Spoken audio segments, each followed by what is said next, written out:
All right, good morning. Good morning. Um, whew.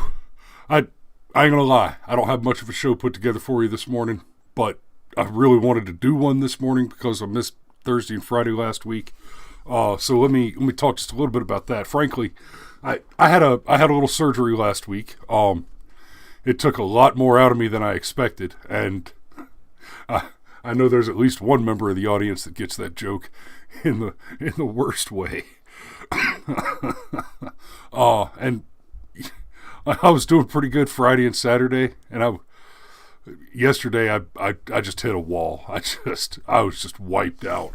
I won't go into a lot of details about the surgery here, but they got me. Whew, they got me. Anyway, it looks like I'm spiking a little bit there, so I'm going to adjust some audio settings real quick, and hopefully that'll do better. I don't want to blow you headphone users out any more than I have to. So we're not going to be on the air very long this morning. Obviously, it's just me. Cameron's working, and I just wanted to kind of give you a little update. I'm well, but I'm tired. I'm so damn tired. I see Steve in the comments screaming, "No details," because Steve is part of the illustrious thread, and so he has had the details, and they're not pretty. Suffice it to say, some of the details have led me to consider a career in smuggling. Anyway, so let's talk about the vote, and this is something that we're going to be talking about a lot until January, when the twin runoffs occur here in Georgia. Steve says, painfully aware. Not as much as me, brother. Not as much as me. Anyway, here's what I want to talk about. There is a movement. There is noise telling Georgians that they should boycott the vote that's coming up in January. And some of that is coming from Sidney Powell and Lynn Wood. So let's be clear. Hey, Mom's watching. Hey, Ma, good morning. Mom's watching on Facebook. Love you. And apparently we have one other viewer on Facebook. Drop me a comment. Let me know who you are.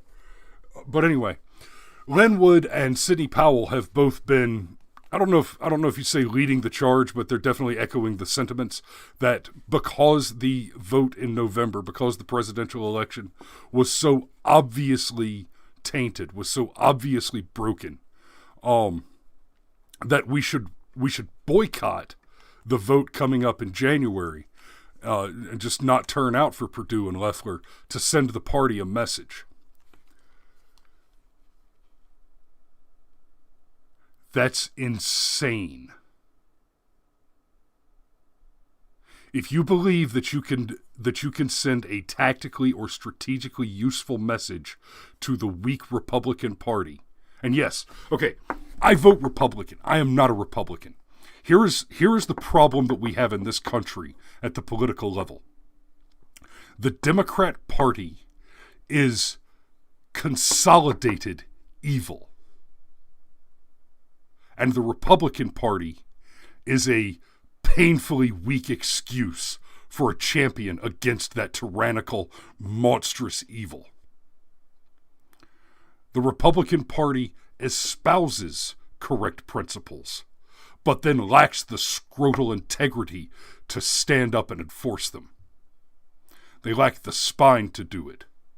Now, one of the reasons that this problem persists and is so insidious is a result of one of the things that makes the Republican Party morally good. And that is that the Republican Party is, unlike the Democrat Party, intellectually diverse. The individual members of the Republican Party at the elected level don't agree on everything. Whereas the Democrat Party walk in goose step. I mean lockstep. They agree on every single position. So you can vote for a Republican and be voting for the principles that a specific Republican espouses. But it is impossible to vote for a Democrat. Your only choice, if you want to vote Democrat, is to vote for the entire party. They're a monolith. And because they're monolithic, they operate under the assumption that all of their voters are vote block monoliths as well. Every black person, every trans person, every gay person, every not white male, not straight white male, is expected to believe exactly the same things. If you are not a straight white male, then the Democrat Party expects you to be comfortable with high tax, increased taxes, theft at gunpoint, violence in the streets, sacrificing the children of our nation to Moloch. I mean abortion. I mean women's choice. Hey, looks like I've got another comment over here. Let me just peek real quick. Chris Brooks, my man. Chris, I love that picture of Alex Jones because I recognize the meme it comes from. there was a meme that circulated across Facebook recently, and it was absolutely, and I'm sure it was on all the other social as well. And it said, if it was true, the news would be reporting it. And and then the caption says me, and it's just a picture of Alex Jones going, and that's hilarious. Chris, I'm not going to get off on that tangent. I was never a big fan of Alex Jones, and then over the last maybe 2 years, I'm still not a big fan of his presentation style, but the consistency with which he's just right enough to not be ignored has come to me to be alarming. Especially the things that he tends to be right about. Alarming. He was one of the first ones to sound the whistle on the Chinese actively harvesting organs from prisoners. And, oh no, that's crazy conspiracy stuff. Oh, no, turns out they're straight up using the Uyghur concentration camps. This is an incontrovertible fact now. This is evidenced, proved, and known. It is known. But Uyghur Muslims in China are being used as unpaid slave labor, and they're being harvested for organs. And there's a huge market for these harvested organs from the Uyghur Muslims because there is a very limited supply in the demanding market of halal organs for transplant to wealthy Muslims. They require halal organs that have not been contaminated by non-Muslim diets, right? So they won't take an organ that has processed pork, right? Or broken several what is halal and what is halal compliant and what is compliant with the laws of Kashka, the Jewish kosher diet is very similar. There's a lot of overlap there. They're almost the same, but not quite. Anyway, I digress. So Loeffler and Perdue are running the twin runoffs, Loeffler and Perdue against Warnock and Ossoff. Ossoff is a Hollywood golden boy, soy boy. Ossoff is the product of generations of women using birth control to artificially suppress their menstrual cycles, making them less fertile and therefore less attracted to valuable men, more interested in, soy boy little hipster shitburgers coming out of liberal arts degrees. It's the predictable result of interfering with biological progression. You make the men weaker. And you look around, that's what's happening. We're suffering martial law in many states and counties in this country because wherever you have a Democrat stronghold, you also have a high concentration of weak men who will tolerate extraordinary security precautions at the cost of their liberty, at the cost of their livelihoods, at the cost of their individual responsibilities. One of the things that separates us from them is I have responsibilities. And I do not view my responsibilities as a burden that I should like to shirk away. I view them as a holy edict. I view my individual responsibilities as a great privilege to carry. Right? I've talked on this show many times about my opinions of Christianity and how I think it is important in our country, but also why I personally am not a Christian. And one of the principal reasons that I personally am not a strict Christian is I have a huge problem with the concept of absolution, the idea that sins can be forgiven for the asking. Now, there are divisions and branches of Christianity that take that, and honestly, I apologize. I hadn't intended to go down this particular route this morning, but I just started talking, and I'm going to talk until I'm tired of sitting here. There are certain divisions and branches, what's the word I'm looking, denominations of Christianity that point to parts of the Bible where it basically says that it's nothing without works. You have to do works. You have to, and I'm totally comfortable with that. I do not accept the idea that a person can be forgiven for a sin which cannot be restored, which is to say, a man can be forgiven for committing theft if he restores the harm caused. So if you steal $20 for somebody and then you come back and you replace the $20, you admit your wrongdoing, right, and you beg forgiveness, then the one you harmed may forgive you. But the idea that God can forgive you sins which should not be forgiven by those against whom you've sinned, I find that reprehensible. And I find it reprehensible because your responsibilities are exactly that. They are yours. And it's, I think, deeply presumptuous and vulgar to assume that someone else can simply wish it away. I don't like that. The Democrat, however, believes that it is better to commit sins on someone else's behalf, to cause harm for gain, than to earn. And that's what they vote for.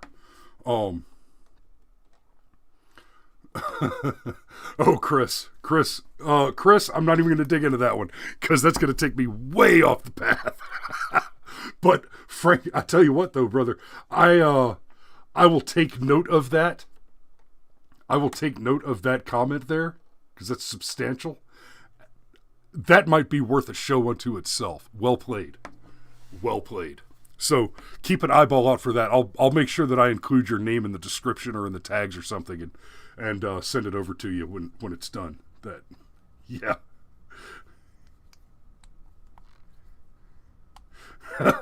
Oh, and how's that?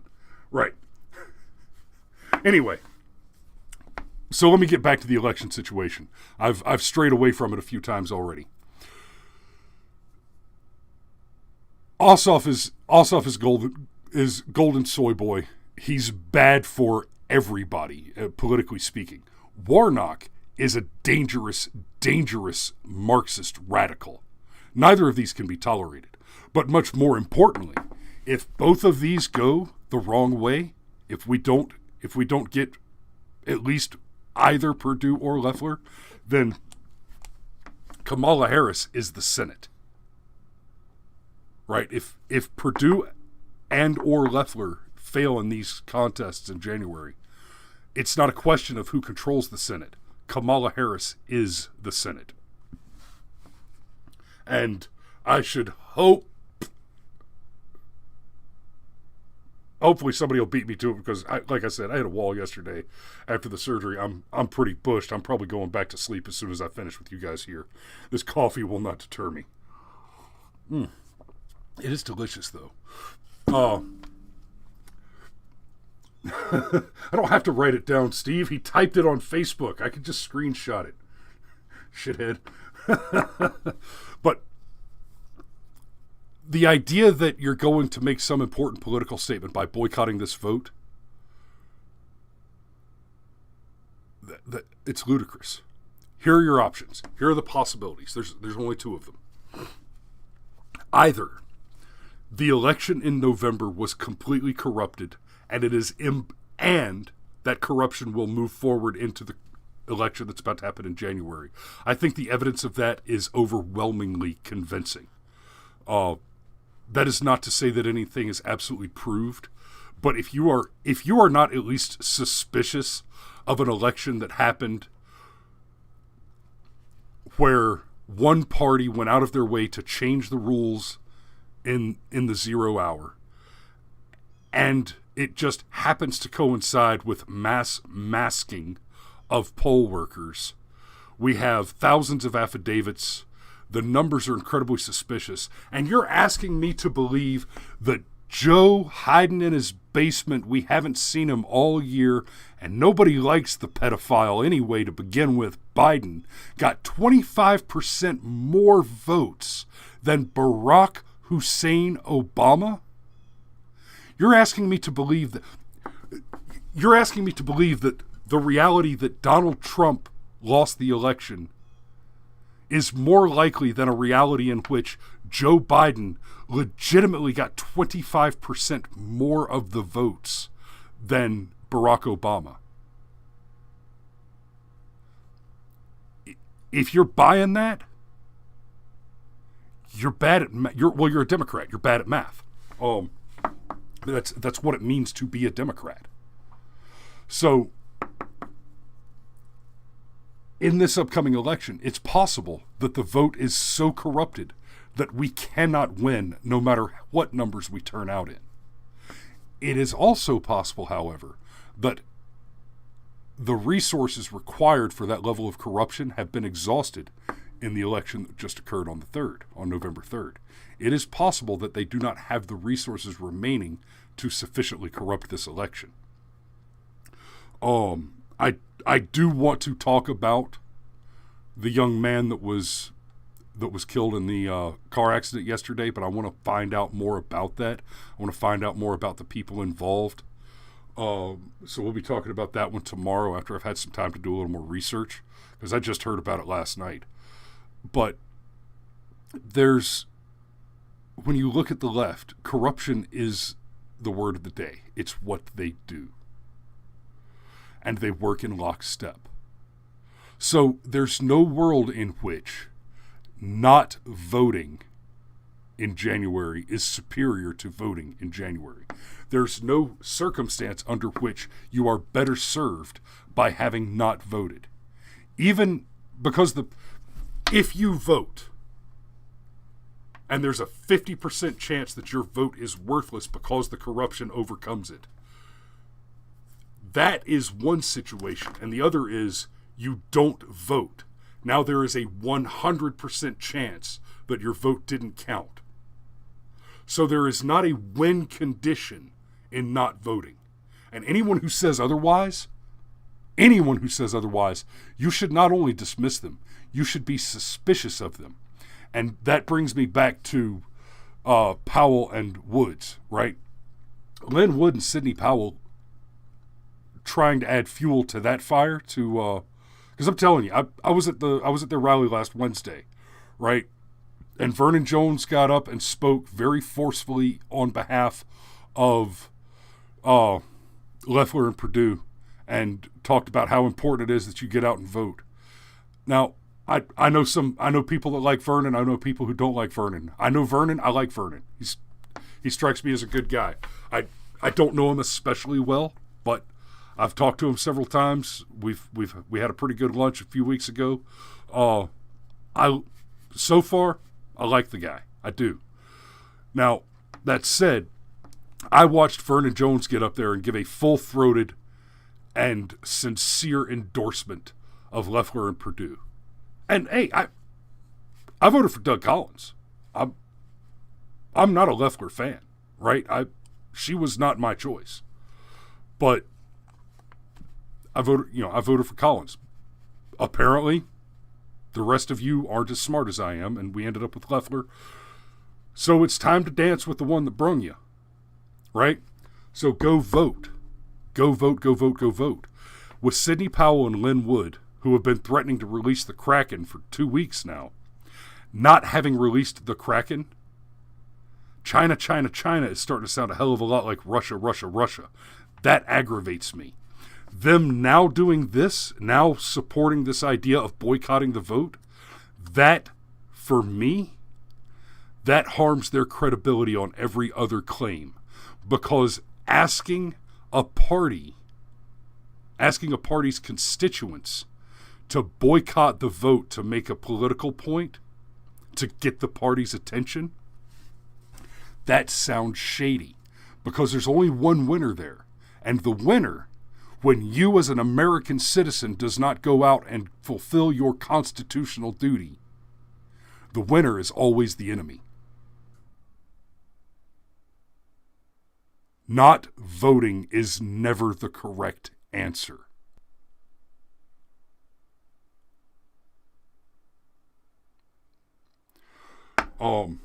So that turned into more of a lecture than I intended it to. I hope you enjoyed the content. Make sure you like, share, and subscribe. If you're watching on Facebook, Chris, pop over to YouTube and give us an extra like, share, and subscribe there.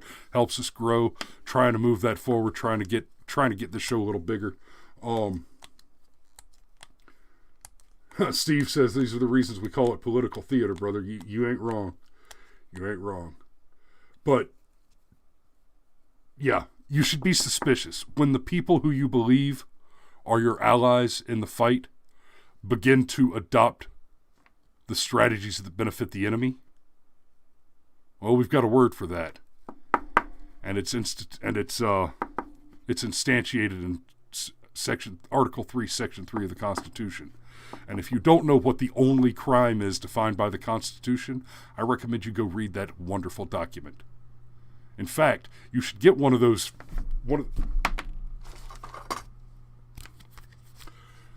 The Constitution, a little pamphlet, right? People were handing these out at the MAGA rally in Atlanta a few weeks ago, and it's just a copy of the Constitution. I keep one right here on my desk. I keep one upstairs in the bathroom. I pick it up, read it. You're Americans. You should be reading the Constitution the way a Christian reads his Bible. Let me rephrase. You should be reading the Constitution the way a Christian should be reading his Bible. This is your document. This is the supreme law of the land. This matters. Keep one close. Read it. Know it. Talk about it. Argue about it. Disagree with it if you must. Articulate those disagreements. I have some disagreements with the Constitution. There are a few things in here that I think could have been done better. And we can have a copy of that. We can have a conversation about that sometime too. Steve mentions there's an app for that. And he has one in the go bag. Got it. Yeah, there's an app for that. We're giving the kids iPads for Christmas. I put a copy of the Constitution on each of their iPads. They're 10, 8, and 5. We didn't give the baby a new iPad. She's 1.5 years old. She'll just chew on it. I gave her an old iPad. It also has a copy of the Constitution on it. And I love you guys. I'll see you tomorrow. Be safe.